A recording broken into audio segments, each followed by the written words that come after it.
यह श्लोक मैंने क्यों चुना है और हम करने क्या चर्चा करने जा रहे हैं उसको सुन लीजिएगा। ये श्लोक से आप लोग परिचित हैं, सब भक्त तो हम रोज गाते ही हैं इसको। शिक्षाष्टकम का ये तीसरा श्लोक है और बहुत प्रसिद्ध श्लोक है। इसको बोला गया है कृष्णदास कविराज गोस्वामी जी के द्वारा कि श्रील भक्ति सिंह ठाकुर जी के द्वारा भी कि ये कंठी की तरह धारण कर लेना चाहिए हर भक्त को। और श्रील भक्ति सिद्धांत ठाकुर जी कहते थे कि ये सिद्ध प्रणाली मंत्र है भक्तों का, जिससे वो वाकई सिद्ध होंगे।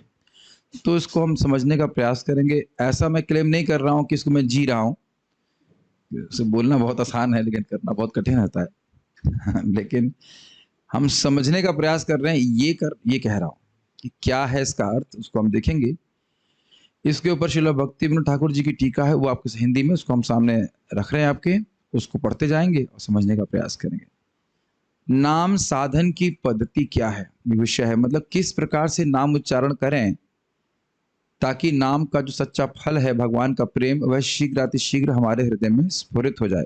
यही आप जब शिक्षाष्टक मैं पढ़ा रहा था तब आपने सुना था कि महाप्रभु कहते हैं, सुनो रामा राय, हे राम राय, ये सुनो। स्वरूप राम राय, हे स्वरूप गोस्वामी दामोदर गोस्वामी रामानंद राय जी, सुनिए कि किस रूप में, किस भाव में भगवान का नाम उच्चारण करने से बहुत जल्दी कृष्ण प्रेम की प्राप्ति होती है।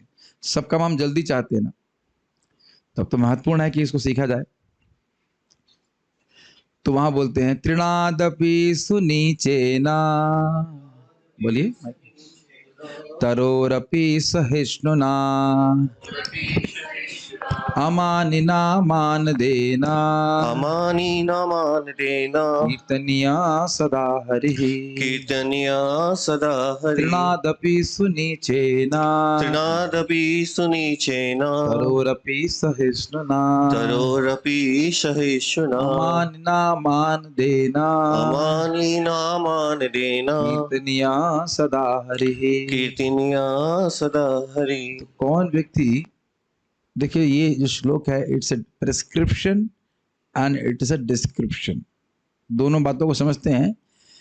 किस प्रकार से नाम जप करना चाहिए वह वर्णित करता है, और जो व्यक्ति लगातार नाम उच्चारण कर सकता है उसकी क्या योग्यता है। दोनों में अंतर समझ रहे हैं। देखिए, वही व्यक्ति निरंतर नाम उच्चारण कर सकता है जिसको नाम में स्वाभाविक प्रेम हो। उस टेबल को बंद कर सकते हैं, तो दिक्कत हो रही बैठ। जिसको नाम के द्वारा सहज सुख अनुभूति हो। मेरी बात समझ पाए? भगवान नाम उस व्यक्ति से प्रसन्न है, इस कारण से नाम अपने सुख, आध्यात्मिक सुख को उस साधक के हृदय में स्फुरित कराते हैं जिसके अंदर ये गुण होते हैं। इसीलिए देखिए, अन्यत्र एक जगह भक्ति विनोद ठाकुर जी भगवान से प्रार्थना कर रहे हैं कि भगवान वो कब दिन आएगा जब इन 4 गुणों से आप मुझे विभूषित करेंगे। एक अन्य भजन वो गाते हैं, तो बड़ा रेयर क्वालिटी है। और अद्भुत बात ये भी है कि आत्मा का ये स्वरूपतः गुण है, लेकिन मिथ्यांकार के कारण हम उससे बिल्कुल उल्टा चल रहे हैं। तो खैर, अभी हम अर्थों को समझते हैं। तृणादपि सुनीचेना, जमीन पे पड़े हुए तिनके से भी अपने को नीच मानना। यद्यपि वैष्णव, ऐसा वैष्णव है बहुत उच्च कोटि का, लेकिन अपने को मान रहा है नीच, ये भक्ति की विशेषता है। तरोरपि सहिष्णुना, वृक्ष से भी अधिक सहिष्णु होकर के। अमानिना, स्वयं मान की अपेक्षा ना करके, और मान देना, दूसरों को मान देते हुए। ऐसा व्यक्ति कीर्तनिया सदा हरि, ऐसा व्यक्ति भगवान का हरि नाम संकीर्तन करेगा तो उसको बहुत शीघ्र प्रेम प्राप्त हो जाएगा। एक अर्थ है, और जिसको भगवान का प्रेम प्राप्त है उसके अंदर स्वाभाविक नम्रता है, इस कारण से सदा ही नाम संकीर्तन करता है। ये भी करते। तो ये प्रिस्क्रिप्शन भी है और डिस्क्रिप्शन भी है। अब हम इसके अन्वय को देख लेते हैं। अन्वय तो देखने की इतनी आवश्यकता नहीं है क्योंकि समझ में आ रहा है श्लोक सीधे सीधे, लेकिन फिर भी पढ़ते हैं। तृणादपि सुनिचिन, अर्थात सर्व पद दलित तुच्छ तृण से भी अपने को दीनहीन प्राकृत मर्यादा रहित समझकर। कहने का अर्थ है, आपने देखा ना कि घास के तिनके के ऊपर कोई अपना पांव भी रखता है तो कुछ बोलता नहीं है, उससे भी अपने को नीचे मानते हैं। बड़ा कठिन है, मैंने जब आप उसका अर्थ समझेंगे तो लगेगा बड़ा कठिन है। तरोरपि सहिष्णुना, वृक्ष से भी अधिक सहनशील हो बन करके, इसकी व्याख्या की जाएगी। अमान्य ना मतलब स्वयं अमानी होकर के, मतलब अपनी मान की अपेक्षा न करके, और मान देना अर्थात दूसरों को यथा योग्य मान देने वाला बनकर सदा हरि कीर्तनीय, सदा सर्वदा निरंतर श्री हरि नाम संकीर्तन करता रहे। मतलब कीर्तनीय शब्द जो है यह है आज्ञार्थक में, आज्ञा दी जा रही है कि इस प्रकार से हरि का कीर्तन करो, सदा हरि कीर्तना, सदा हरि का कीर्तन कीजिए। लेकिन किस तरह से? तृणादपि सुनिचेना तरोरपि सहिष्णुना अमानिना मान देना होकर के करिए। और आप कहेंगे प्रभु जी नहीं हुए तो देखिए, अगर हम निरपराधिक रूप से संकीर्तन करते हैं तो ये गुण अपने आप आने लग जाते हैं, ये बात भी है। नहीं तो दूसरे श्लोक में अटक जाएंगे। क्या है दूसरा श्लोक? नाम नामकारी बहुधा निज सर्वशक्ति तत्रार्पिता नियमितः स्मरणे न कालः एतादृशी तव कृपा भगवन् ममापि दुर्दैवमिदृशम इह जनिनानुरागः। तो विचार बनेगा ना कि हम भजन कर रहे हैं तो अनुराग क्यों नहीं हो रहा है, तो फिर व्यक्ति को सोचेगा कोई दिक्कत नहीं है, एटलीस्ट ट्राई तो करता हूँ तृणादपि होने के लिए, एटलीस्ट ट्राई तो करो और देखे कि हमारे जीवन में, हमारे नाम भजन में कोई अंतर आ रहा है कि नहीं। ठीक है। अनुवाद: सर्वपद दलित अत्यंत तुच्छ तृण से भी अपने को दीनहीन नीच समझकर, वृक्ष से भी अधिक सहनशील बनकर, स्वयं अमानी होकर दूसरों को यथा योग्य सम्मान देने वाला बनकर सदा सर्वदा निरंतर श्री हरि नाम संकीर्तन करता रहे, इसके द्वारा भगवान का प्रेम होगा। तो अब देखिए इसमें अब मतलब निरुत्साहित मत होइए। पहली बात तो ये समझनी होगी कि ये हमारे वास्तविक स्वरूपतः गुण है, आत्मा के स्वरूपतः गुण है। हम तो बल्कि उल्टी स्थिति में पड़े हुए हैं, जहां हम अपने आप को बड़ा महान मान रहे हैं, बॉस मान रहे हैं, ये हमारी व्यतिरेक स्थिति, ये हमारी वास्तविक स्थिति नहीं है। आपने सुना ना कल नारद जी के बारे में, नारद जी किस प्रकार से विमदः, विमत्सर और क्या था, गतस्पृहा इत्यादि थे। गतस्पृह का मतलब समझ रहे, किसी से कुछ भी नहीं चाहना। अरे आप किसी से अगर सम्मान नहीं चाहते, सम्मान भी नहीं चाहते, तो उसका मतलब है कि जगत में आप किसी से कुछ भी नहीं चाहते। मान रहे हैं बात को? ये सब चीजें बड़ी समझने के लिए दिमाग लगाना पड़ेगा। अगर आप इस जगत में किसी से सम्मान भी नहीं चाहते तो मतलब आप जगत में किसी से कुछ भी नहीं चाहते। आप ये नहीं कहते हो कि अरे भाई कुछ दे ही नहीं सकते, कम से कम मीठे शब्द तो बोलो, तो वह अपेक्षा भी नहीं है। आपने कभी ऐसा नहीं बोला किसी से, या आपसे कभी कोई बोला होगा, गुस्से में बोल दिए होंगे तो कहेंगे अरे भाई कुछ नहीं दे सकते हो तो कम से कम मीठे शब्द, कुछ सम्मानजनक शब्द तो बोल दो, वह भी अपेक्षा नहीं है। तो अब जरा देखिए कैसे होता है। निरअपराध होकर श्री कृष्ण नाम का संकीर्तन करने वाले साधकों में 4 प्रकार के लक्षण देखे जाते हैं। मतलब यह श्लोक ऐसे साधक का डिस्क्रिप्शन है जो निरपराधिक रूप से जब कर रहा है। तो अगर हम निरपराधिक रूप से जब कर रहे हैं तो ये 4 लक्षण आपके अंदर आने ही चाहिए। तो देख रहे हैं, और इन 4 लक्षणों को बाहर वाले देखिए या ना देखिए, लेकिन आपको महसूस हो जाएगा। कुछ समझ रहे हैं? ये सारी चीजें आपको स्वयं महसूस हो जाएंगी। खुद अपने आप को तृण से कम मान रहे हैं, दूसरों को नहीं बताने की जरूरत है मैं अपने आप को तृण से कम मानता हूं। कभी कभी लोग अपनी नम्रता के कारण अहंकार से युक्त हो जाते हैं, उनको गर्व हो जाता है मैं कितना नम्र हूं, just see how humble I am. बड़ा सूक्ष्म है, बहुत सूक्ष्म बात है। तो पहली चीज क्या है? विषयों के प्रति विरक्ति जनित स्वाभाविक दीनता, मतलब भोगों के प्रति कोई रुचि नहीं होना। तो आप कहेंगे भाई दीनता का विषयों की आसक्ति, विषयों के प्रति विरक्ति से क्या संबंध है? देखिए मिथ्यांकार कर ही क्या रहा है? यही तो कर रहा है ना कि हमको ये कन्विंस कर दे रहा है या अध्यास करा दे रहा है कि मैं ये शरीर हूं, और उसके बाद परिणाम क्या होता है? मैं इस जगत के व्यक्तियों या वस्तुओं का भोक्ता हूं। ये तो समझते होंगे इस बात को। तो कह रहे हैं कि जब नाम जप कर रहा है, भगवान का नाम ने उसके हृदय को शुद्ध कर दिया, तो ये भावना समाप्त हो जाती है कि मैं जगत की वस्तुओं या व्यक्तियों का कंट्रोलर हूं, भोक्ता हूं। ये भावना समाप्त हो जाती है। आप समझ में आ रहा है? ये भावना कि मैं वस्तुओं को भोगने वाला हूं, या वस्तुएं तो चलो एक बार त्याग भी दे, व्यक्तियों को भोगने वाला तो बहुत बनते हैं। अपने भोगने का वाला समझ रहे हैं? कंट्रोल करने वाले। यहाँ बैठना है, वहां बैठ जाओ, वहीं बैठ जाओ चुपचाप, या खड़े हो जाओ, ये कर दो वो कर दो। ये बड़ा अच्छा लगता है, इज इट नॉट? ये बहुत सूक्ष्म बात है। जो भी व्यक्ति बॉस बनना चाहता है उसकी इच्छा क्या है? जैसा मैं बोलूं वैसा लोग करें। ये सब मिथ्या अहंकार जनित है कि नहीं? तो कहते हैं ना, ये भावना से वह मुक्त हो जाता है, कंट्रोल करने की भावना से। Make sense? पहली लाइन समझ में आई? विरक्त हो गया ना, इससे कुछ हमारा नहीं। दूसरा है मत्सरता रहित निर्मल दया। ये हो गया तरोरूपी सहिष्णुता का गुण। त्रिनादपि वाला समझ लिया आपने, दीन दैन्यता। अब ये तरोरूपी सहिष्णुता मतलब, मत्सरता का मतलब होता है कि किसी का उत्कर्ष हो रहा है, उसको हम सहन नहीं कर पा रहे, तो उससे रहित निर्मल दया। अब इसको आगे वर्णन किया जाएगा कि जो अहित कर रहा है उस पे भी दया। भाई जो हमारे अनुकूल चले, हमारी बात माने, उस पे तो लोग दया करते ही। कहीं कहीं जो हमारे मतलब क्या कहते हैं इसको, हमारे प्रति उदासीन होता है, उदासीन समझते न्यूट्रल, उस पे भी दया कर देते हैं।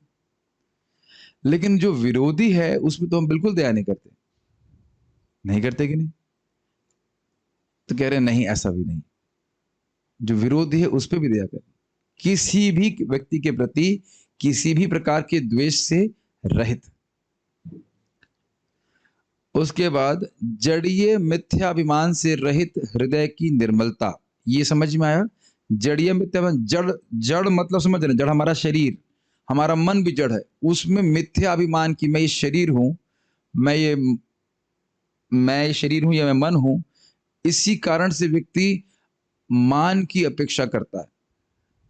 अगर आप लोग कभी आप लोग के मन में भावना आई कि ये व्यक्ति, अमुक व्यक्ति तो हमको बहुत मानता है, हमें बहुत सम्मान देता है, क्या किया उसने? आप आए, थोड़ा उठ खड़ा हो गया होगा अगर या उसने आए होंगे तो कुछ खिला पिला दिया होगा, या कह दिया होगा कि आप बड़े अच्छे व्यक्ति साहब, बड़े सज्जन पुरुष हैं या माता जी हैं। Is it not? ये सुन करके ही हम हाँ भाई हमको बहुत मानते हैं। तो यह हृदय की दूषण ही है कि हम अपने शरीर के लिए कुछ अगर अच्छा किया जाता है या मन को कुछ अच्छी लगने वाली बात कर दी जाती है तो तुरंत हम सोचते हैं ये हमारे लिए बहुत अच्छा हुआ। तो कह रहे हैं हृदय की निर्मलता के कारण ऐसा मिथ्या अभिमान भी नष्ट है, और हरि नाम के प्रभाव से नष्ट हो गया है। तो इससे वो अपना पहचान नहीं करता। कोई सम्मान दे रहा है तो उसको अच्छा माने, और जहां सम्मान नहीं मिल रहा उसको बहुत बुरा माने। देखिए हम ये नहीं कह रहे हैं कि सारे गुण का मूर्तिमान स्वरूप मैं हूं, ये नहीं बोल रहा हूं मैं। हम तो खाली समझने का प्रयास कर रहे हैं, ये बड़ी कठिन गुण है। और सबके प्रति यथा योग्य सम्मान की भावना, यानी कि मान देना। इस पे एक विनोद की बात याद आती है। एक वक्त कहते थे देखो भाई, हमको सम्मान की इच्छा नहीं है, लेकिन हम किसी को सम्मान देंगे भी नहीं। हमने कहा ये इंस्ट्रक्शन आधा इंस्ट्रक्शन है, अर्ध कुकुट न्याय है। ठीक है, आप सम्मान की अपेक्षा नहीं करते हो, लेकिन आप सम्मान नहीं दोगे तो भी नाम में रुचि प्राप्त नहीं होगी। तो ये इसीलिए अगर इस प्रकार का हमारा जीवन रहेगा इस श्लोक के अनुसार, तो हमसे अपराध भी नहीं होंगे, है कि नहीं? यथा योग, यहाँ पे शब्द है यथा योग सम्मान, उसकी व्याख्या हम वहां पे करेंगे। एक दिन में तो नहीं कर पाएंगे सारा कुछ, तो एक दो दिन में पूरा करेंगे उसको। साधक के हृदय में अप्राकृत चिन्मय रस के मूर्तिमान विग्रह स्वरूप श्री हरिनाम का आविर्भाव होने पर उसके हृदय में इस प्रकार के भावोद्गार प्रकट होते हैं। ये समझ में आया? भगवान अप्राकृत मतलब होता है स्पिरिचुअल।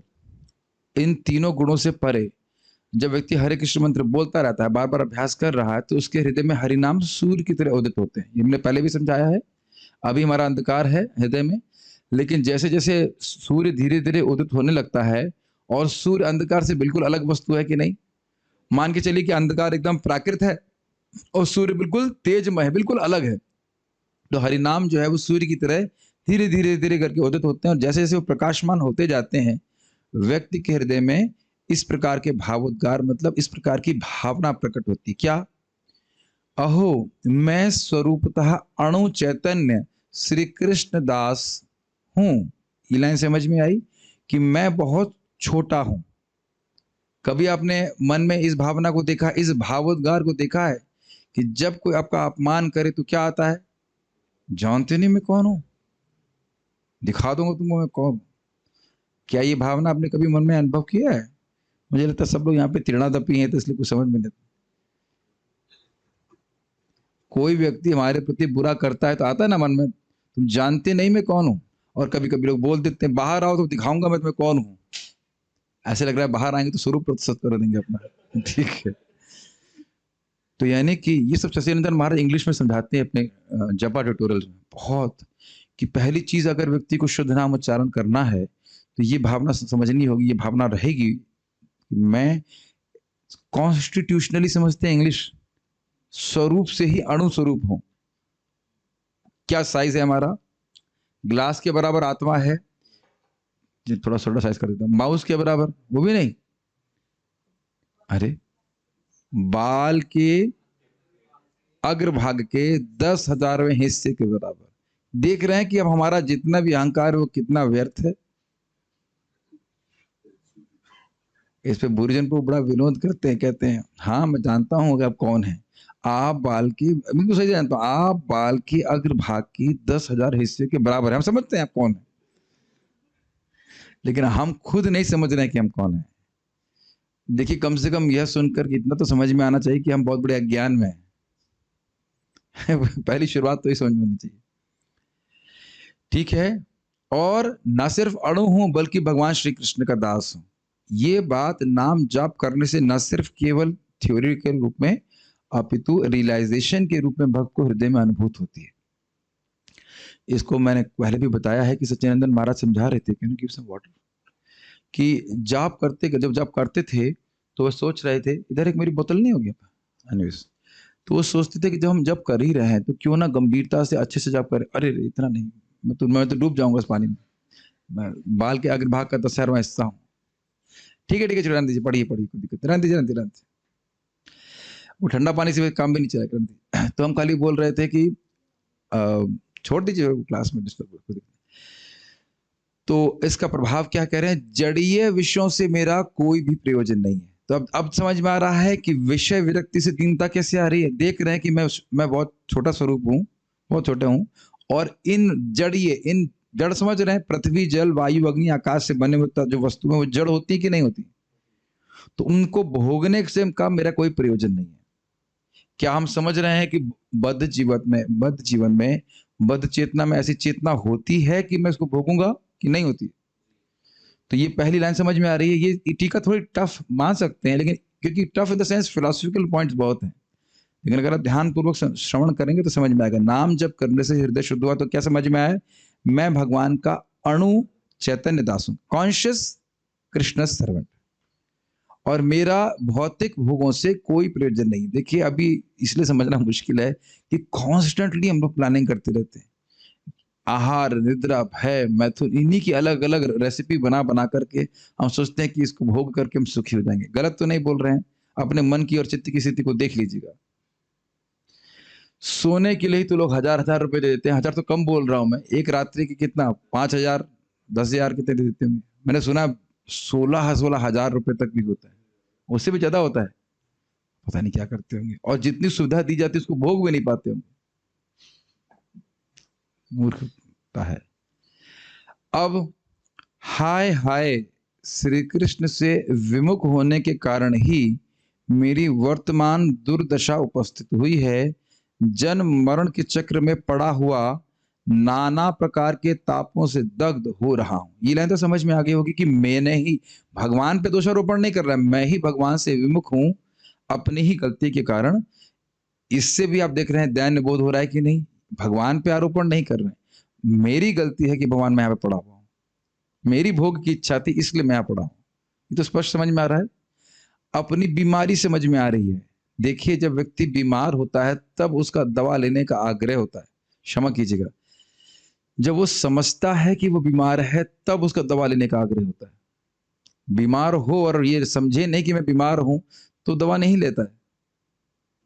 ऐसा होता है स्पेशली जब व्यक्ति पागल होता है। जब पागल होता है तो उसे पता नहीं चलता। यही बहुत बड़ी दिक्कत है, और किसी भी तरह से होती है अलग बीमारी तो कोई दिक्कत नहीं थी। अन्य जगह बीमार होने पे आदमी सारा पैसा खर्च करके डॉक्टर के पास खुद जाता है ना। लेकिन पागल व्यक्ति को 6 आदमी लेके आते हैं, इसीलिए किसी एक व्यक्ति को ग्लास मिलाने के लिए 6 लोग लगते हैं प्राय। आप देखते ही होंगे, फोन करेंगे, नहीं आ रहे भाई कहाँ थे, अरे वहां चले गए, ऐसे करके कुछ लगता है मैं तो ठीक हूँ, क्या दिक्कत है। हम ओके, ये लोग हरे कृष्ण वाले मुझे इतना क्यों परेशान कर रहे हैं, रोज जप में आओ, ऐसे करो वैसे करो।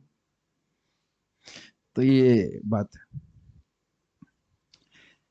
हम भक्तों से, उपस्थित भक्तों से पूछेंगे और जूम के डिवोटी से पूछेंगे, क्या वाकई हमको अनुभव हो रहा है कि हम लोग दग्ध हो रहे हैं? एक प्रश्न बहुत गंभीर है कि क्या वाकई हम लोग को महसूस हो रहा है कि हम इस जगत में दग्ध हो रहे हैं, तापों से दुखी हैं, फिर भी नौकरी कर रहे हैं? हाँ, करना पड़ रहा है। आपके घर में नीलामी होगी ना घर की, बहन ने देखो जो गवाही दे दी, आपका घर नीलाम हो रहा है इसलिए नौकरी करनी पड़ रही है ना इनको। घर में, मैं आपको पूछ रहा हूँ ऋषि माता जी, आपके घर में नीलामी हो रही है, आप तो नौकरी कर रही हैं ना, तब इसको करने की जरूरत है? हाँ, मर्जी, देखा, गवाही आ गई, मर्जी है। ये नहीं कह सकते करनी पड़ रही है, पुलिस लगा दी गई है, यमदूत पीछे लग गए, नहीं नौकरी करो। देखिए कर रहे हो कोई बात नहीं, वैसे कोई वो भी क्लियर हो जाएगा, नौकरी करो चाहे कुछ भी करो, नौकरी ना भी करो तो भी किसी को अनुभूति हो रही है क्या? ये माया का बड़ा जबरदस्त प्रभाव है। लोग सोच रहे हैं किसी ना किसी तरह से हम सेटिंग करके, ऐसे तो ठीक नहीं हुए लेकिन जरूर खुश हो जाएंगे। मतलब आप पे मैं आक्षेप नहीं कर रहा हूं, इन जनरल सभी लोग सोच रहे हैं ना। इसको हटा दीजिए, बीच में ऐसे अजीब से आ रहा है, तलवार जैसा बीच में रखा हुआ है, ठीक है।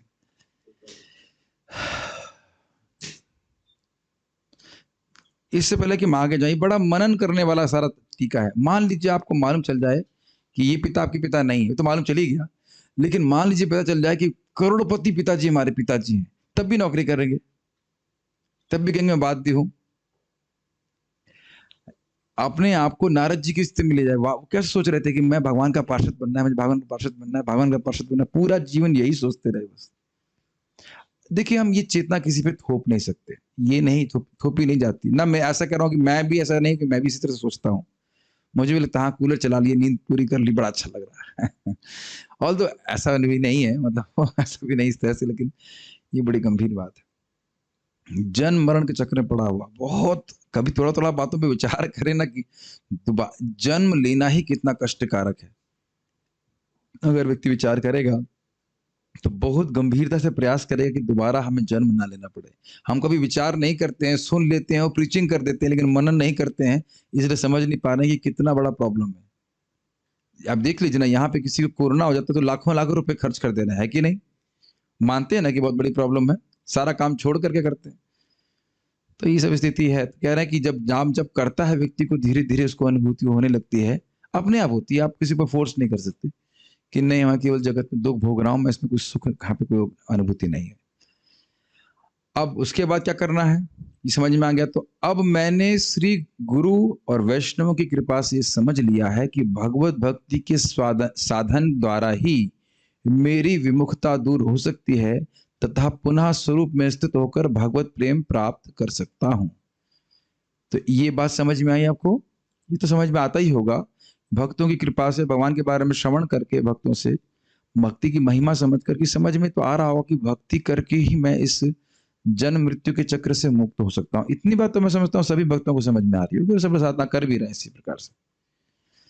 ये बहुत बड़ी बात है। अर्थात और किसी साधन में श्रद्धा या विश्वास नहीं है कि और मैं कुछ कर्म योग करूं, ज्ञान योग करूं या अष्टांग योग करूं, ना, भक्ति करके ही मैं सारी जो मेरी भगवत विमुक्ता, समझ रहे हैं, भगवान से मेरा कोई प्रयोजन नहीं, भगवान की सेवा में सुख की कोई अनुभूति नहीं होना, ये सब भगवत विमुक्ता का लक्षण है। विमुख समझ रहे हैं?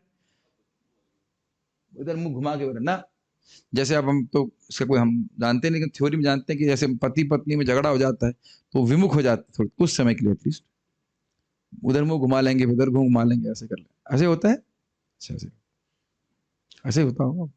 और तो इधर तो सब ब्रह्मचारी हैं, क्या दिक्कत?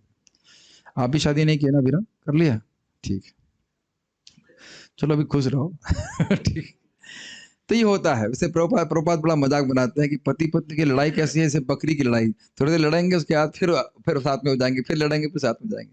लेकिन विमुख समझ रहे हैं ना, इधर मुंह घुमा लेता, मुंह उसे नहीं, हम तो तुम्हारी शक्ल भी देखना नहीं चाहते एटलीस्ट थोड़ी देर के लिए, है ना। तो यहाँ पे भगवत भक्ति के साधन द्वारा ही मेरी विमुक्तता दूर हो सकती है। मतलब कहें कि प्रभु जी जप करने में मन नहीं लग रहा है, तो भैया जप करके ही आपका मन लगेगा जप में। कथा में मन नहीं लग रहा, नहीं, कथा सुन के ही मन लगेगा कथा में। समझ रहे हैं इस बात को? और किसी तरीके से मेरा ये जो भगवत विमुक्ता है वो नहीं जाएगी। ये भगवत विमुक्ता शब्द समझ में आ रहा है आप लोगों को? हाँ, having no test to serve Krishna, वो भगवान की सेवा करके ही जाएगा। मतलब भक्ति ही मेरा एकमात्र साधन है। ये और लक्ष्य क्या है? मेरी विमुक्ता दूर हो जाए, भगवान में प्रेम हो जाए। देख रहे हैं ना? दूसरा, पुनः स्वरूप में स्थित होकर भगवत प्रेम प्राप्त कर सकता हूं। यानी साधन और साध्य बड़ा क्लियर है उसका। ये समझ लीजिए कि वो नाम जप कुछ अन्न प्राप्त करने के लिए नहीं कर रहा है। नाम कीर्तन या जो भी भगवान कीर्तन कर रहा है वह किस लिए? भगवान का प्रेम प्राप्त करने के लिए। यही बात नारद जी ध्रुव महाराज को भी समझाते हैं कि भगवान का भजन भौतिक वस्तुओं के लिए नहीं, अपितु विमुक्ति के लिए यानी प्रेम के लिए करना चाहिए। तो आप देख रहे हैं कि संबंध ज्ञान समझने से कितना अंतर हो जाता है। और नहीं तो नाम उच्चारण अगर भौतिक वस्तु के लिए कर रहे हैं तो बहुत भौतिक वस्तु मिलेंगी और प्रेम प्राप्ति में काफी अंतराय आ जाएगा। अंतराय का मतलब होता है डिले हो जाएगा। बहुत कठिन लग रहा है तो छोड़ दूं, ये समझ में आ रहा है? ठीक है, गुड। अतः भगवत कृपा द्वारा, अब देखिए किस एटीट्यूड से भक्त को जीना चाहिए। अतः भगवत कृपा द्वारा जब तक संसार से छुटकारा नहीं मिल जाता तब तक मुझे युक्त वैराग्य का अवलंबन कर संबंध ज्ञान के साथ जीवन निर्वाह उपयोगी विषयों को ग्रहण करना चाहिए। चाहे वो गृहस्थी में हो या चाहे वो विरक्ति में हो, चाहे कहीं पे भी हो, ये भावना होनी चाहिए कि पहली बात ही क्लियर कि मैं अपने साधन मात्र से नहीं अपितु भगवान की कृपा से मुक्त होऊंगा। ये साधन का अहंकार ऐसे भक्त को नहीं होता है। आपने कल सुना था ना कि मैं साधन संपन्न हूं। नारद जी को ऐसा मद भी नहीं था। मैं इतना साधन संपन्न हो गया कि भगवान का दर्शन हो गया भाई साहब, यह भी अहंकार उनका नहीं था। वैसे होता भी कैसे? जिसको दर्शन होगा अहंकार कैसे होगा? ये समझ में आ रही है आपको बात कि साधन कर रहा है, भक्ति कर रहा है, लेकिन कृपा का भिक्षु है, निष्काम है, भगवान की साधना करने से बदले में कुछ चाहिए नहीं, लेकिन ये क्लियर है कि भगवत कृपा से ही मुझे सिद्धि प्राप्त होगी। ये बहुत बहुत बहुत इंपॉर्टेंट बातें बोल रहे हैं यहाँ पे। अपने साधन मात्र से मैं सिद्ध हो जाऊंगा, ऐसा व्यक्ति अगर अभिमान करेगा तो सिद्ध नहीं होता है। लेकिन अगर वो कहे कि हम साधन तो कर रहे हैं, इससे भगवान प्रसन्न हो जाए, भगवान की कृपा मिलेगी तो मैं सिद्ध हो जाऊंगा। क्लियर? और युक्त वैराग्य का अवलंबन कर, मतलब वस्तुओं में आसक्त नहीं है। वो समझ रहा है कि सारी वस्तुएं किसकी हैं? भगवान कृष्ण की। इसलिए 50% भी देने में से दिक्कत नहीं होती। प्रभु जी आप ये बुरी बुरी बातें क्यों बताते हो? खाली सिद्धांत बताया करो, डिटेल्स में मत जाया करिए आप।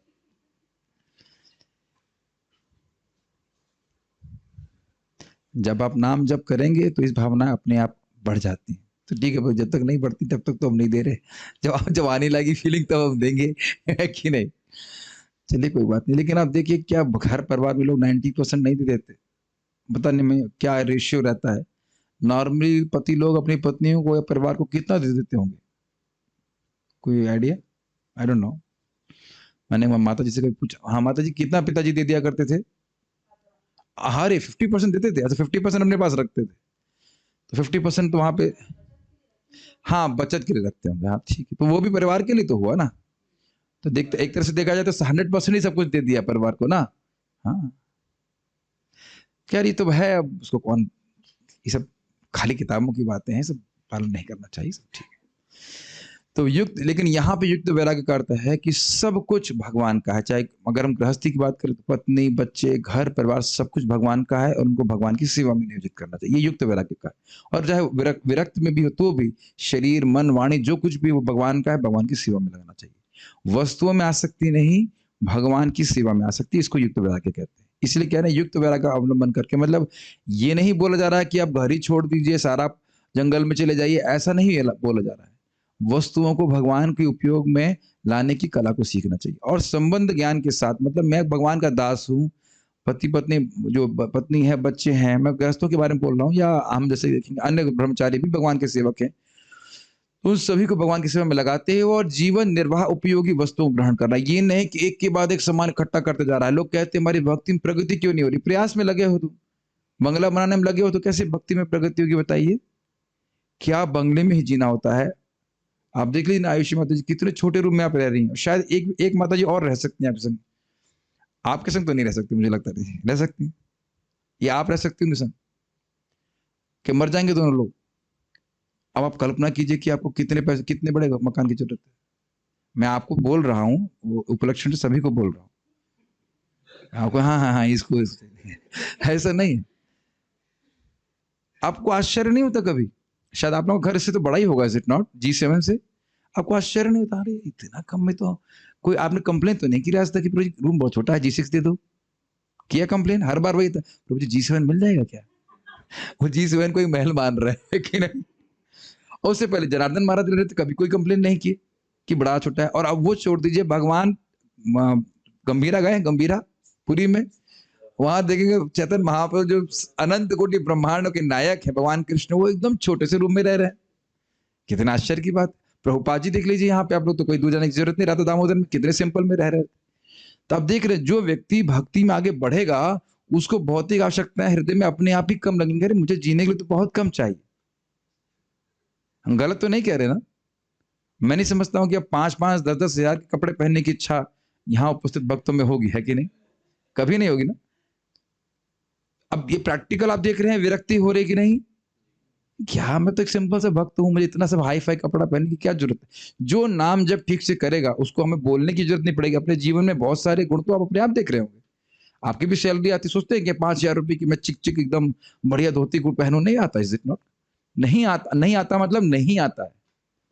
बहुत बार तो हम लोग को देख करके लड़के लोग बाल भी छिला लेते, जबकि हम कहते भी नहीं उसको, नहीं कहते कि अपने आप ही लोग, अपने आप, बल्कि अपने आप ही वैरागियों से प्रेम होने लग जाता है। ये भी आप देखेंगे, हाँ कितने अच्छे लोग, कितने खुश हैं ये लोग, वैराग्य में आशा में लगे, सहज रूप से होता है। तो हम खाली बात कर रहे थे कि उतने विषयों को ग्रहण करना, क्योंकि शरीर को भी धारण करना है, उतना ग्रहण करना जिससे हमारा शरीर चल जाए, हमारा भक्ति ठीक से हो जाए, यही चीज। तो आप जब इस प्रकार का जीवन जिएंगे तो क्या लगता है आपको, अधिक नाम जप करने के लिए टाइम मिलेगा कि नहीं? क्या लगता है? बहुत सिंपल इक्वेशन है, इज इट नॉट? इधर की इक्वेशन सिंपल कर देंगे तो उधर का भी सिंपल हो जाएगा। भगवान का नाम उच्चारण करने के लिए खूब समय, भागवत पढ़ने के लिए खूब समय, और अगर हृदय में बहुत लालसा है कि ये प्राप्त करना है, वो प्राप्त करना है, ये करना है, वो करना है, तो उसके अनुरूप कार्य करने पड़ेंगे, तो भक्ति करने के लिए कम मौका मिलेगा। Make sense? ठीक है। अभाव, रोग, शोक, बुढ़ापा आदि से उत्पन्न दुख और अर्थादि प्राप्ति, अर्थ मतलब धन की प्राप्ति की प्राप्ति, स्वास्थ्य, बल, विद्या आदि से उत्पन्न सुख, ये प्रारब्ध फल हैं। मुझे इनका अवश्य ही भोग करना होगा। तो यहाँ पे सहनशीलता दिख रही है।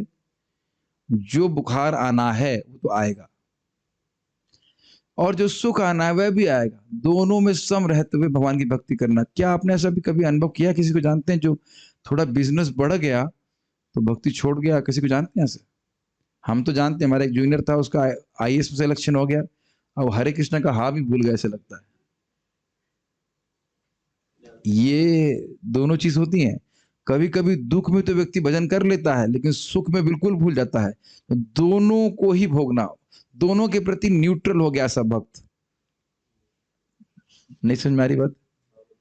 भाई दुख आ रहा है तो मेरे प्रारब्ध कर्म की वजह से आ रहा है, और सुख आ रहा है तो मेरे कर्म के अनुसार आ रहा है, मुझे भोगना ही पड़ेगा। इसकी वजह से मैं अपनी भक्ति नहीं रोकूंगा। Make sense? हानि लाभ, जीवन मरण, सुख दुख, ये पारमार्थिक नहीं है, अतः इन जड़ विषयों से मेरा कुछ भी प्रयोजन नहीं है। इस प्रकार विचार कर मैं अत्यंत दीनता पूर्वक, हा कृष्ण, हा गौरचंद्र, हा प्राणनाथ, मुझे आपकी शुद्ध सेवा कब मिलेगी? आप मुझे दीनहीन पर कृपा करेंगे, मुझे शीघ्र ही अंगीकार करें, दीनहीन पर कृपा करें, मुझे शीघ्र ही अंगीकार करें। ऐसा कहता हुआ घर या वन में किसी प्रकार जीवन यापन करूंगा। ये कुछ समझ में आ रहा है? आप शायद इससे रिलेट नहीं कर पा रहे होंगे, प्रभु ये मन तो नहीं कर रहा से, ऐसा कोई हमारा मन में आता तो नहीं कि भगवान की हम सेवा मिल जाए। लेकिन जब आप भगवान के भक्तों से भगवान का जो आदान प्रदान है उसको पढ़ेंगे तब ये लालसा आती है। इस प्रकार की प्रार्थना ऐसे पब्लिक में आप नहीं कर सकते। बट जब आप रियली देखेंगे, जैसे मैं अब कहूंगा कि जिन लोगों को अंग्रेजी आती है वो बृहत भागवतमृत पढ़ें। कुछ सारा काम ऐसा नहीं कि मैं ही पढ़ाऊं, आप खुद भी पढ़ सकते हैं, ग्रंथ आता है, वेदावेस में भी आप पढ़ सकते हैं।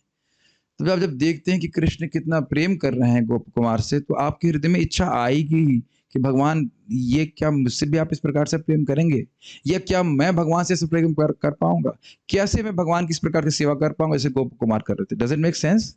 हरिनाम कीर्तन के साथ साथ जब हम भगवान की लीलाओं को सुनते हैं, या जिस प्रकार से भक्तों ने प्रेम किया है भगवान से, उसको सुन करके मन में एकदम न्यूनता का अनुभव होता है कि हम तो उस स्तर पे नहीं है भगवान, आप कृपा करेंगे तो हम कुछ आगे बढ़ सकते हैं। Does it make sense? भाई ऐसे सुनिए, ऐसे एक बहुत ग्रॉस उदाहरण दे रहा हूं कि मान लीजिए कोई व्यक्ति अमेरिका चला जाता है, किसी के रिश्तेदार, तो फिर जब वो सुनता है कि भाई वो ये कर रहा है और वो कर रहा है इत्यादि इत्यादि, तो इधर वह भी अर्जी लगाना शुरू कर देता है ना कि हमको वीजा दे दीजिए, हमको अमेरिका जाने दीजिए, नौकरी लगाने दीजिए। अब तो बहुत ही मतलब विकृत उदाहरण है, लेकिन क्योंकि अमेरिका जाना कोई बहुत श्रेय प्राप्ति नहीं है। लेकिन इस प्रकार की बातें हम सुनते हैं कि जैसे गोविंद जानते हैं ना, महाप्रभु के सेवक, उनसे प्रेम का दान पड़ता, इसीलिए चैतन्य चरितामृत पढ़ना चाहिए। अब चैतन्य चरितामृत पढ़ेंगे ना तो इस प्रकार की लालसा आती है, अरे कि कुत्ते का भी उद्धार महाप्रभु आपने कर दिया, मुझका मेरा उद्धार कब करेंगे? ऐसे ये ऑब्वियसली इसको गाया नहीं जाता है, गायन से बाहर नहीं गाया जाता। मुझे भी आश्चर्य होता है कि कभी कभी मंदिर में हम लोग गाते हैं श्री कृष्ण चैतन्य प्रभु, और मृदंग जोर से बजता है धम धम धम धम, और लोग नाचते हैं, तो कुछ संगत नहीं बनती है कि भक्त गा रहा है कि मौसम पतिता अरे भाई कोई बोल रहा है कि मौसम पतिता प्रभु, तो नाच नाच कितना बोलेगा? पता नहीं, मेरा ये भाव है कि ये कुछ भी संगत नहीं बैठता कि लोग गा रहे हैं और नाच रहे हैं। I mean, songs have to be sung in a particular way and mood, but कभी कभी देखा है आपने ऐसे वामपन और दो दो मृदंग होते हैं मौसम प्रतिता, अरे भाई भजन का ये भाव नहीं है। लेकिन क्या कर सकते, अर्थ को ना समझ करके लोग इस प्रकार से करते हैं। ठीक है, तो यानी कि क्या आप नारद जी के जीवन में ये देखे? कल सुने थे ना आप कि नारद जी पूरा जीवन यही प्रतीक्षा कर रहे हैं कि मैं कब भगवान का पार्षद बन जाऊंगा। कुछ अलग बात तो भक्ति ठाकुर जी नहीं बोल रहे। अब देखिए वही बात हर आचार्य घुमा फिरा करके वही बात बोल रहे हैं, ये लालसा कि भगवान की सेवा मुझे कब प्राप्त होगी, कब मैं भगवान की सेवा में नियोजित होंगे। जैसे देवामृत महाराज बोल रहे थे कि we are doing so many things which we want to do for Krishna, but when will that day come when we will do something which Krishna wants us to do. Well एक तरह से देखा जाए तो महाप्रभु ने बोला ही है कि चारे देखो तारे कहो कृष्ण उपदेश, लेकिन मान लीजिए कोई व्यक्तिगत उपदेश आपको दे कि अभिराम इस प्रकार से तुम दूध उबालो मेरे लिए, एक समझ लेना, एक विशेष सेवा से कृष्ण कहते भी हैं, इज इट नॉट, गोविंद तुम मुझे कभी छोड़ के मत जाना, बड़ा खतरा है यहाँ पे, ऐसे करके गोविंद से महाप्रभु कहते हैं। तो ऐसा सेवा भगवान की कब प्राप्त होगी? या जैसे कि वो खोला बच्चा श्रीधर से महाप्रभु 2 घंटा झगड़ा करते थे, तुम्हारा कद्दू बहुत महंगा है, 2 घंटा झगड़ा करते, फिर कहते मैं ब्राह्मण हूं, तुम मुझे फ्री क्यों नहीं दे देते? खोला बेचा श्रीधर, यू डोंट नो। 2 घंटा रोज 2 घंटा झगड़ा करते उस, और जबकि रेट उनका मिनिमम था, और उसके बाद कहते मैं ब्राह्मण हूं, एनी हाउ तुम मुझे फ्री दे दो, तो फ्री छीन के ले आते। वो भगवान जो लक्ष्मीपति हैं वो कद्दू छीन रहे हैं अपने भक्त से, और उसके बाद ये भक्त क्या बोलता है, मुझे वही ब्राह्मण लड़का, मैं ये चाहता हूं कि वो ब्राह्मण लड़का हर प्रतिदिन आकर मुझसे झगड़ा करे कद्दू के लिए। मतलब आपको समझ में एकदम इलॉजिकल लगता है ना, वो जो लक्ष्मीपति हैं जिनकी सेवा में हजारों लक्ष्मी लगी हैं, वो कद्दू के लिए झगड़ा कर रहे हैं, कद्दू के लिए नहीं, उस भक्त के प्रेम के लिए, समझ रहे हैं? तो अब तो आ रहा है ना कुछ कुछ लालसा कि अरे हमें वो प्रेम कब प्राप्त होगा, पूरी रात वो कीर्तन करते जब करते, कैसा वो कब दिन आएगा जब हम इस प्रकार से करेंगे? तो स्वाभाविक है इस प्रकार की बातें करते हुआ जीवन यापन करते हैं। एक चर्चा हम करेंगे आज, उसके बाद आगे वाली कल करेंगे। तृण से नीचे मानने का कारण क्या है, क्यों वह अपने आप को तृण से नीचे मानता है? तृण यद्यपि जड़ वस्तु है, मतलब भौतिक वस्तु है, तथापि उसका वस्तुगत अभिमान यानी अहंकार स्वाभाविक और न्याय संगत है। तृण अपने को तृण मान रहा है तो कोई दिक्कत है? कि तृण है, कुछ समझ में आई बात? बहुत सिंपल बात कह रहा है कि तृण अगर अपने आप को तृण मान रहा है तो है, वस्तुगत बात है, वो तो है ही तृण, तो तृण अपने को माने, कोई दिक्कत नहीं है। अगर तृण अपने को हीन भी माने तो भी कोई दिक्कत नहीं, वो तो हीन है, छोटा है। किंतु मेरे वर्तमान मतलब इस समय के स्थूल सूक्ष्म शरीरगत अभिमान यानी अहंकार शुद्ध स्वरूप संबंधी नहीं होने के कारण वस्तुतः ठीक नहीं। तृण जब सोच रहा है कि वो तृण है तो क्या वो गलत सोच रहा है कि सही सोच रहा है? सही सोच रहा है। लेकिन जब मैं ये अभिमान कर रहा हूं कि मैं ये स्थूल और सूक्ष्म देह हूं तो ये सही है कि गलत है? ये बात समझ में आए? इसलिए मैं तृण से भी हीन हूं। अब समझ में आए? तृण भी अपने बारे में सही धारणा कर रहा है लेकिन मैं अपने बारे में गलत धारणा कर रहा हूं। देख रहे हैं कितना रहस्यमय है एक शब्द तृणादपि सुनिचेना। मैंने कहा था इसलिए मुझे बहुत अच्छा लगा था, इसलिए मुझे आप लोग से शेयर करने की बात अच्छा हुई थी। Amazing is it not? समझ में आ रहा है कुछ? अरे जूम के डिवोटी तो सब सो गए भाई। अरे उठो उठो उठो, हाँ। कुछ ग्रहण कर रहे हैं हम क्या बोल रहे हैं? जानते नहीं मैं कौन हूं, जानते नहीं मैं कौन हूं जो बोल रहा हूं। तो इसी प्रकार का अभिमान कि मैं बहुत बड़ा हीरो हूं, ये पूरा गलत अभिमान। ठीक है, एक बात कह रहे हैं आप जानते हैं कि कौन? नहीं नहीं, कोई नहीं जानता है, मैं भी नहीं जानता कि मैं कौन हूं। ठीक है कि नहीं? ये समझ में आ रहा है? तृण का अभिमान सही है, मेरा अभिमान गलत है, इसलिए मैं तृण से नीचे हूं। अरे भाई ये तुम अब बाद में कीजिएगा इसको। आपको खाना है, आपको खाना इसीलिए भोग लगा रहे हो। ठीक है, कोई बात नहीं, हम लंबा नहीं करेंगे, लंबा नहीं करेंगे। ठीक, तृण का अभिमान वास्तविक है किंतु मेरा जड़ाभिमान अवास्तविक है। समझ में आ गया? जड़ अभिमान मतलब जड़ में मैं बुद्धि गलत है, अतः मेरे लिए तृण से भी सुनीच होना यथार्थी है। यथार्थ मतलब सही अर्थ, सही बात है कि मैं तो तृण से भी नीचे हूं, मैं तो बिल्कुल अज्ञान में पड़ा हूं। एक अंडरस्टैंडिंग। आगे पढ़ लें रेफरी साहब, क्यों नहीं खा के आए? अरे खा आपको बोला था खा पी के आओ, फिर मुझे चिंता होती है आपके लिए। वृक्ष से भी अधिक सहिष्णु होने का क्या अर्थ है? इसको बहुत अच्छे समझने का प्रयास करिए। आज बहुत दुख लग रहा है, आप भी कुछ खाई नहीं, हमारी मेरिट की पार्टी भी कुछ खाई नहीं है, जूम वाले तो को खा पी के आए, कोई दिक्कत नहीं है, और मुझे बड़ा दुख लग रहा है, लेकिन अब क्या करें, दुख देना तो मेरा कर्तव्य है। अब तरोरपि सहिष्णुना, इस वाक्य का तात्पर्य यह है कि वृक्ष इतने सहनशील होते हैं कि अपने को काटने वाले को भी अपनी सुशीतल छाया और सुमधुर फल देकर उपकार करना नहीं भूलते। कृष्ण भक्त तो उससे भी अधिक दयालु होने के कारण शत्रु मित्र सबका उपकार करते हैं, इसलिए कह रहे हैं तरोरपि सहिष्णुना। यह है निर्मत्सरता युक्त दया हरिनाम कीर्तनकारी साधु पुरुषों का दूसरा लक्षण है। निरपराध होकर हरिनाम कीर्तन करने वालों के भावोद्गार ऐसे होते हैं, हे नाथ मेरे संगी साथी ये जीव समूह बड़े अभागे हैं, इनकी आपकी मंगलमय श्री नाम में रति कैसे हो। एकदम स्पष्ट समझ में आ रहा है ना? बहुत अच्छा है।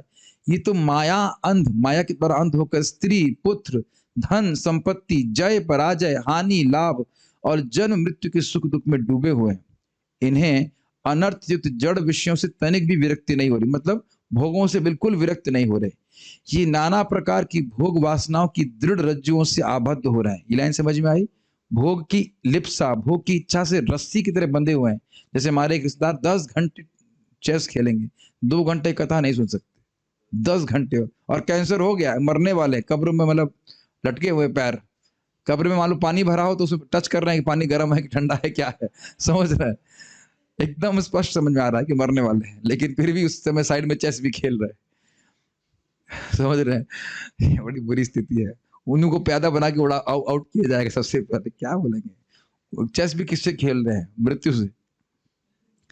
सब समय आपत रमणीय, आपत रमणीय मतलब बस जब तक है, बस सामने आपत मतलब आपातकाल समझते, एकदम आ गया हो बस उसी समय थोड़ा अच्छे लगते हैं भोगी, बाद में अच्छे नहीं लगते। तो कह रहे हैं सब समय आपत रमणीय किंतु परिणाम में दुखदायी कर्म फल लौकिक एवं स्वर्ग सुख भोग और ज्ञान फल मुक्ति की खोज में बड़े व्यस्त हैं। बहुत लंबी बातें होंगी, समझाने का प्रयास करता हूं। देखिए पहली बात ये कि वृक्ष को जब कोई काटता है, मान लो आम का पेड़ है, बहुत बड़ा पाप है उसे काटना, फलदार पेड़ होता है, और काट रहा है कोई व्यक्ति तो पूरा तो पेड़ एकदम ने कटेगा नहीं, तो दोपहर में छाया किसकी रहता है? वो उसी पेड़ की।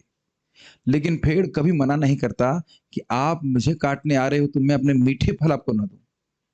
ये बहुत कठिन चेतना है, लेकिन भगवान के नाम उच्चारण के द्वारा भक्त के जीवन में ऐसी चेतना आ ही जाती। जैसे क्या हरिदास ठाकुर जी के बारे में नहीं जानते आप कि 22 बाजारों में जो मार रहे थे, उनको ये डर लगने लगा कि ये मर नहीं रहे हैं, तो हमको मार दिया जाएगा, तो कहते हैं अच्छा ठीक है मैं मर जाता हूँ। और जब वो मारा जा रहा था उनको, तब भी वो है सुदर्शन चक्र आ गए थे उनको मारने के लिए। मारे भी नहीं थे वो लोग, खाली मारने के संकल्प लिए थे, तभी सुदर्शन उपस्थित हो गया था। मैंने प्रार्थना करना है आप इनको मत मारिए, इनको पता नहीं वो क्या करे। जीसस क्राइस्ट के बारे में सुना है आपने? तो ये कोई इंटेलेक्चुअली आप इस प्रकार की चेतना नहीं कर सकते। प्रहलाद महाराज हिरण्यकश्यप के लिए प्रार्थना कर रहे हैं, कहा क्या चाहिए तुमको? तो जिस व्यक्ति ने सबसे अधिक दुख दिया उसी के लिए प्रार्थना कर रहे हैं। क्यों पता है? बिकॉज वो जानते हैं कि ये लोग नहीं जानते कि वो कर क्या रहे। Does it make sense? और खुद मिथ्याभिमान से शून्य है कि मेरा कुछ नुकसान कर सकते हैं या कर रहे हैं, भावना उनकी नहीं रहती।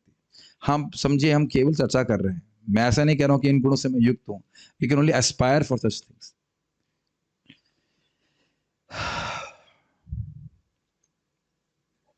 सुशीतल छाया और सुमधुर फल। तो आप देख रहे हैं कि और उसके बाद इनकी जो कृपा देने की वृत्ति है वह लोगों की योग्यता और अयोग्यता पर निर्भर नहीं करती। वो देख रहे हैं कि कोई भी आत्मा भगवान का ही, इसलिए बोले संगी साथी, मतलब जितनी भी आत्माएं उनको दिखती हैं वह वो समझते हैं कि मैं भगवान का अंश हूँ, दास हूँ, और ये सब भी हैं, लेकिन भोगों में प्रवृत्त होने के कारण ये लोग समझ नहीं पा रहे, इसलिए जो दुख है उसको सुख मानकर उसमें लगे हुए हैं। मेरी बातें समझ में आ रही हैं? ये बात बोल रहे हैं कि वो अंधे हैं, उन्हें समझ में नहीं आ रहा कि इन सब चीजों से उनका कोई स्वार्थ सिद्ध नहीं हो रहा है, कोई सुख सिद्ध नहीं हो रहा है।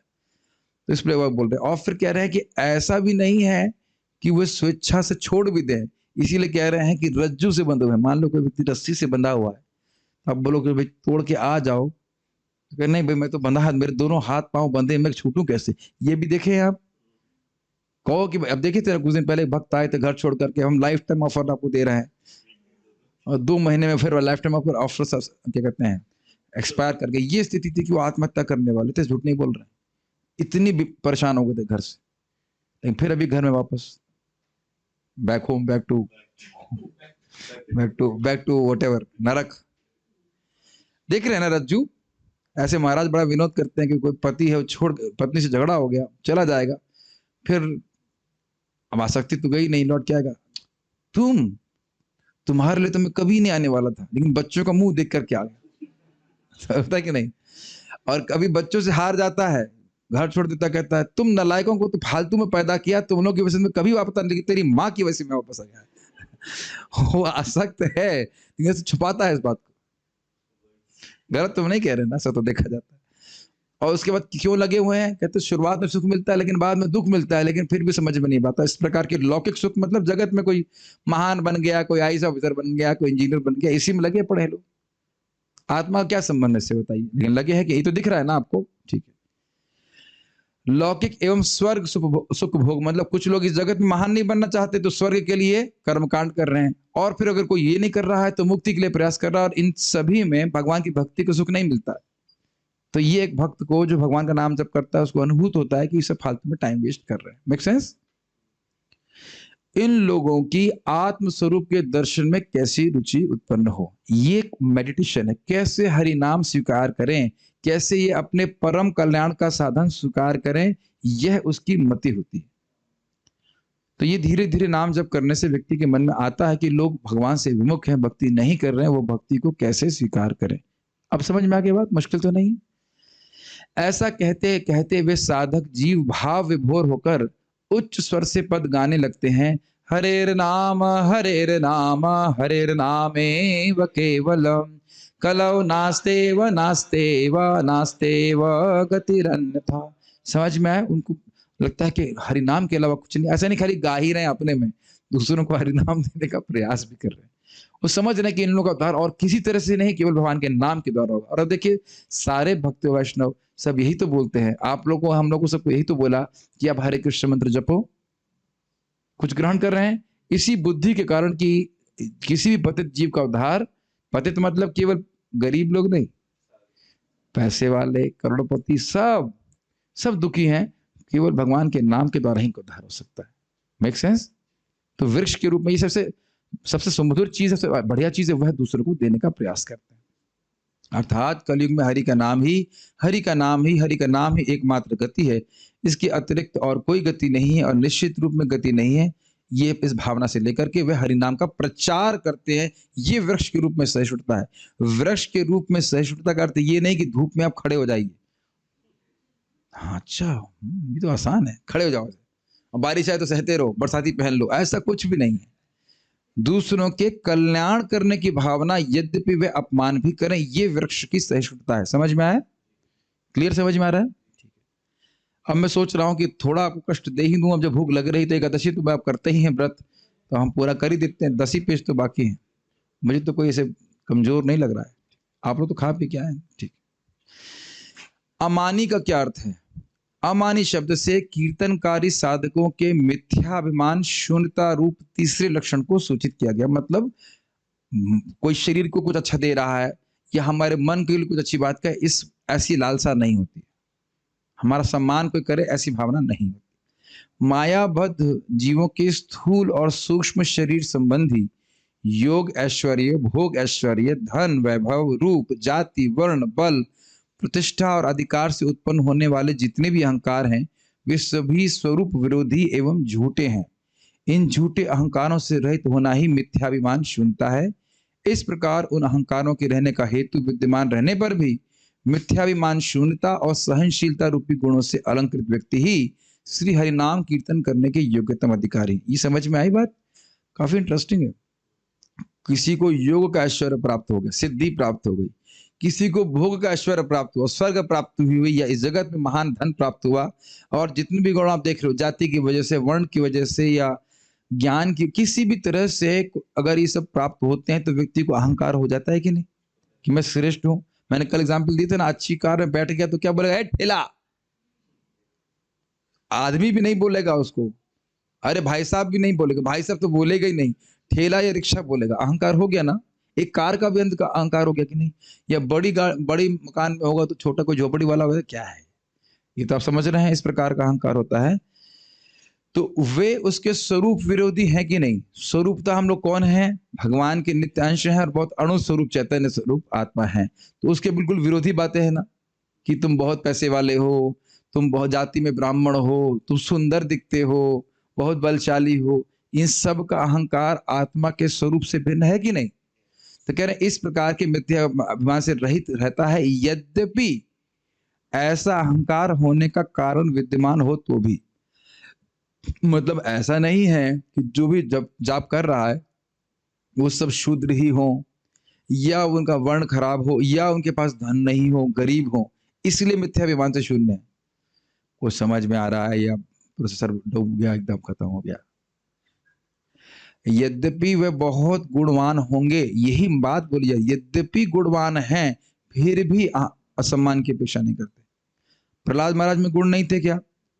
कितने उच्च वर्ण में पैदा हुए थे, असुर में पैदा हुए थे, फिर भी असुरों में भी बहुत श्रेष्ठ व्यक्ति के, और जो जिसका आधिपत्य पूरे तीनों लोकों में था। तो स्वाभाविक रूप से बड़े बाप के लड़के बिगड़ते हैं कि नहीं? लेकिन बड़े बाप का लड़का होने के बाद भी प्रहलाद महाराज में कोई अहंकार था? नहीं था। प्रहलाद महाराज अगर एकदम दासी पुत्र होते और अभिमान नहीं होता तो अलग बात थी, एक कहा जा सकता है, लेकिन वो तो दासी पुत्र भी नहीं थे ना। अब तो समझ में आ गया होगा। बलि महाराज देख लीजिए, वहां भी बलि महाराज के लिए बोला गया इतने सारे गुण हैं फिर भी इनमें अहंकार नहीं है, ये भगवान की विशेष कृपा है। और समझ में आ गया होगा, बहुत सम्मानीय वैष्णव, सारे गुण उसमें है, फिर भी आंतरिक रूप से उसके हृदय में कोई मिथ्या अहंकार नहीं है। अब तो समझते होंगे इस बात को, इसीलिए कह रहे हैं अमानिना। जब मिथ्या अहंकार नहीं तो ये अपेक्षा क्यों होंगी कि मेरे लोगों को सम्मान करें? ये बहुत बड़ी भूख है। भूख समझ रहे हैं? भक्ति में आने के बाद भी कहते हैं ये क्या नया डिवोटी, सिखाया नहीं आपने इसको, मुझे प्रणाम नहीं किया इसने। बोलते हैं ऐसे लोग, ऐसा मत सोचे कि नहीं बोलते हैं, मैं इतना सीनियर डिवोटी हूं, क्या आपने भक्तों को सिखाया? प्रणाम नहीं करते। एक अलग बात है कि आप कहें कि इनको इसको सिखाया नहीं है, लेकिन खुद रंज हो जाना ही बहुत बड़ी बात है। ये आपने देखा हो, कभी कभी कभी इस बात पे झगड़ा कर लेते हैं भक्त, सीनियर भक्त भी, कि हमको उसने आरती नहीं दिखाई। तो महाराज से सुना मैंने, तो भाई तुमको नहीं दिखाई तो क्या आरती झूठी हो गई? आरती समझ रहे हैं, जो दीपक दिखाते हैं ना भगवान के, तुमको नहीं देख पाया भक्त मान लो और पीछे दिखा दिया, तो क्या हो गया? आरती झूठी हो गई। तो देखिए अन्य लोग क्या कर रहे हैं उससे मतलब नहीं है, हमें सचेत रहना कि हमारी ये भावना ना रहे कि हमको आरती नहीं दिखाई, हमको गद्दी नहीं दिया, इत्यादि इत्यादि। ये सब का, इन सब धारणाओं का आत्मा के स्वरूप से कोई संबंध नहीं। और जितना ये भूख रहेगी उतना ही परेशानी रहेगी। Does it make sense? Is it not? It makes us miserable when we desire respect from others. Constantly व्यक्ति के हृदय में ये भूख रहे कि भाई कोई सुबह से एक दंडवत भी डाला नहीं, सुबह क्या है, और आप इससे मुक्त हो तो देखिए कितने सुखी रहेंगे। Is it not? वैसे मैं तो एज्यूम कर रहा हूं कि गृहस्थ लोग ज्यादा अमानी होते इस मामले में, क्योंकि कोई प्रणाम करता ही नहीं है तो प्रणाम की अपेक्षा भी नहीं होती। और जो विरक्त आश्रम में होते हैं उनको प्रणाम मिलता रहता है तो उनको आदत हो जाती है, सामने वाले को देखते हैं ये तो मुझसे जीनियर डिवोटी है, प्रणाम करेगा कि नहीं करेगा, ये सब सूक्ष्म रूप से मन में आ जाता है कि नहीं, तो इसलिए समझना चाहिए। हम इस प्रकार से करेंगे तो नाम कीर्तन के अधिकारी बनेंगे, मतलब नाम के सुख का अनुभव करेंगे। मात्र 4 पेज है, सहन कर लीजिए थोड़ा सा। ऐसे शुद्ध साधक भक्त गृहस्थाश्रम में ब्राह्मण आदि का अभिमान तथा त्यागी होने पर सन्यासी और वैरागी होने का अभिमान, इन सबको सर्वथा परित्याग करके श्री कृष्ण के चरण कमलों में ही अनन्य रूप से चित्त को लगाकर श्री कृष्ण का नाम संकीर्तन करते हैं। ये बहुत स्वीट कॉन्शियसनेस है। मैं ना तो सन्यासी हूँ, ना मैं गृहस्थ हूँ, ना ये कुछ भी नहीं हूँ, मैं केवल कृष्ण के दासों का दास हूँ। खाली बोलना नहीं है, if you just feel it, it is so sweet. Specially जब आप मंदिर में प्रवेश करें, भक्तों के संग में आए, तो इसी भावना में रहना चाहिए। मैं ना मैनेजर हूँ, ना मैं हीरो हूँ, ना और या कोई भी डेजिग्नेशन नहीं, हम भगवान के दासों के दास हैं, भक्तों के दास। बहुत अच्छा भावना है, वेरी स्वीट। आज समझ रहा हूँ कि मैं स्वीट क्यों कह रहा हूँ। It is very sweet feeling, sweet consciousness, ठीक है। और भगवान के चित्त लगाना, भगवान की भक्ति करना, यही मेरे जीवन का लक्ष्य है। आखिरी सेक्शन है, मानदा शब्द की क्या व्याख्या है। तदंतर मानदा शब्द से सबको यथा योग्य मान देना ही संकीर्तनकारी भक्ति साधकों के चौथे लक्षण को सूचित करता है। यथा योग्य मतलब जिसको जितना सम्मान देना चाहिए। अब कोई नया भक्त है, वो आया, उसको आपने दंडवत देना शुरू कर दिया तो बेचारा वो तो परेशान हो जाएगा कि इतने बड़े डिवोटी हमको दंडवत क्यों कर रहे हैं। इसीलिए जो नाम उच्चारण करता है, रूप गोस्वामी बोलते हैं, उसको मन से सम्मान देना चाहिए। जो दीक्षा लिया उसको प्रणाम करना चाहिए, जो भजन में विज्ञ उसका संग करना चाहिए, इत्यादि इत्यादि। ये वे जीव मात्र को कृष्णदास समझकर किसी से भी द्वेष या प्रतिहिंसा की भावना नहीं रखते। ये बहुत अच्छी बात है, ये समझ में आ रहा है। चाहे दूसरा व्यक्ति हमसे द्वेष कर रहा है, लेकिन उनका द्वेष नहीं होता उससे। अगर द्वेषी है तो उसको प्रीचिंग नहीं करते हैं, एक अलग बात है, लेकिन उनसे द्वेष करना कि उनका बुरा हो जाए, ये भावना भक्त के हृदय से चली जाती है। सोचिए जाप करने से कितना फायदा हुआ। आप लोगों को कुछ ऐसा अभी अनुभव हुआ है कि किसी ने आपसे खराब बर्ताव किया था और आप जब करने लगे तो अब वो नेगेटिविटी अपने आप समाप्त हो गई, आपने अनुभव किया? उस समय तो जब आप उसने बर्ताव किया होगा तो आपको बुरा लगा होगा और आपने कुछ शायद सोचा भी हो उसका, कुछ ऐसा हो जाए वैसा हो जाए, जो भी हो। लेकिन आप जब करते रहे हैं तो लगता है नहीं, मेरे ही कर्म का एक निमित्त था, उस कारण से मेरे को ऐसा दुख भोगना पड़ा। ये अंडरस्टैंडिंग आने लगी है। यहाँ सब ऐसे ही बोलते हैं खाली, इज इट नॉट?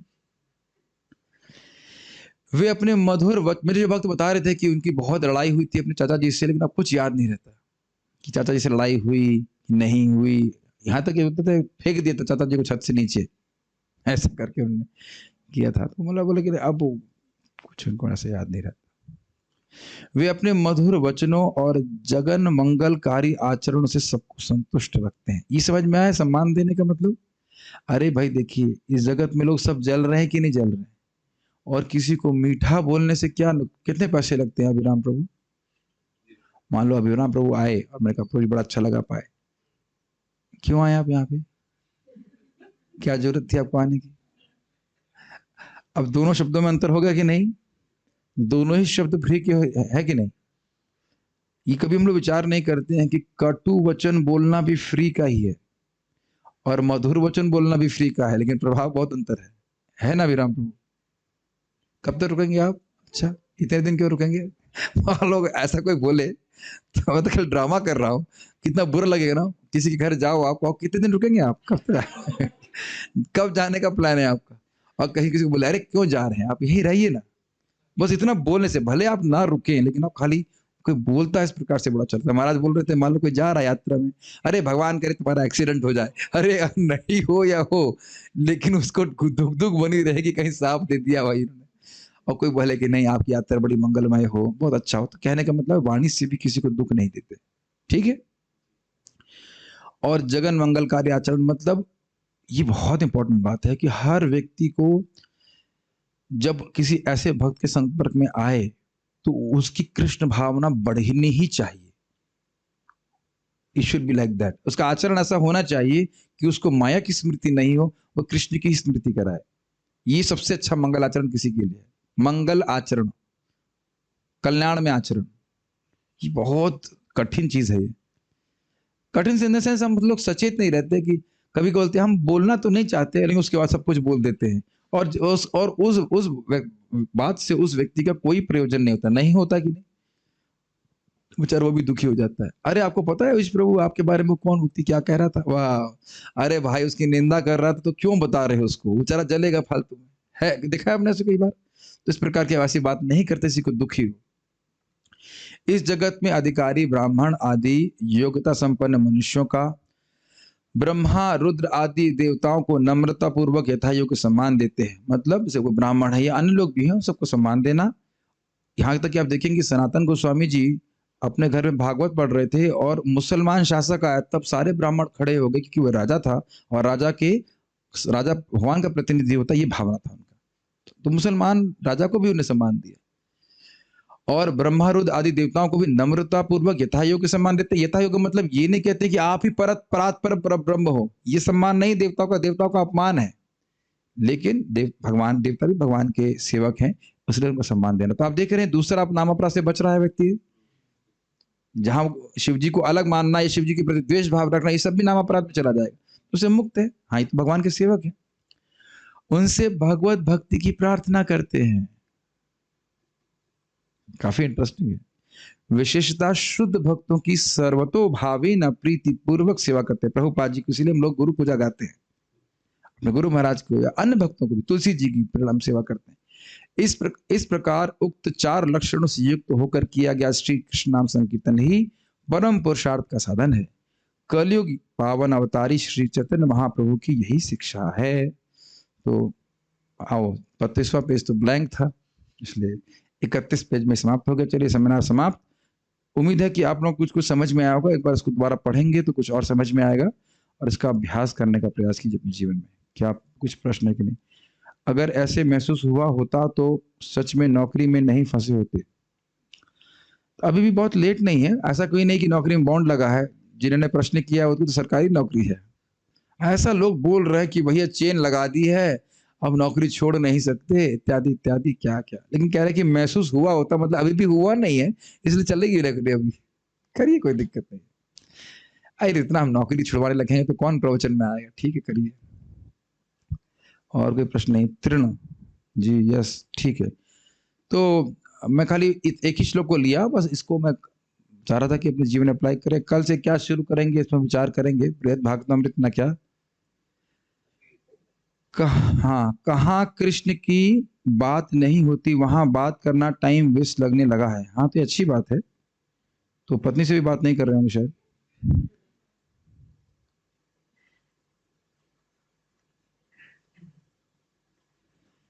ठीक है, ओके।